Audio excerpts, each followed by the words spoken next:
Jangan sampai kita berparang hanya sebab tanah sekangkang kera, tanah pusaka ni, kalau tak dijaga, memang boleh buat putus saudara. Sering kali ia jadi barah dalam adik-beradik. Kita lengah-lengah, kononnya tak apa. Tapi bila nama dalam geran makin banyak, bahagian pula makin kecil. Masa itulah rumitnya datang.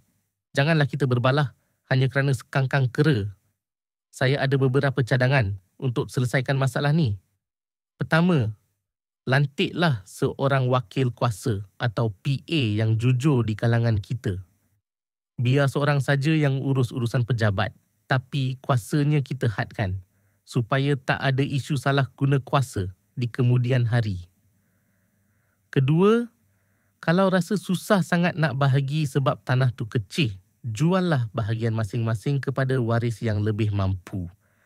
Biar tanah tu jatuh ke tangan 1-2 orang sahaja, lebih mudah nak bangunkan atau diuruskan. Atau ketiga, tubuhkan koperasi atau syarikat anak beranak. Jadikan tanah tu aset syarikat. Kita buat projek dan untungnya dibahagi ikut saham masing-masing. Kalau tanah tu strategik, buatlah projek perumahan melalui JV dengan pemaju yang dipercayai. Memang cakap tu mudah, nak buat tu susah. Tapi buanglah sifat ego dan tamak. Jangan fikir untung jangka pendek saja. Yang penting, biarlah harta ini membawa berkat. Bukannya menjadi punca kita bermusuh sampai ke liang lahat. Fikir-fikirkanlah.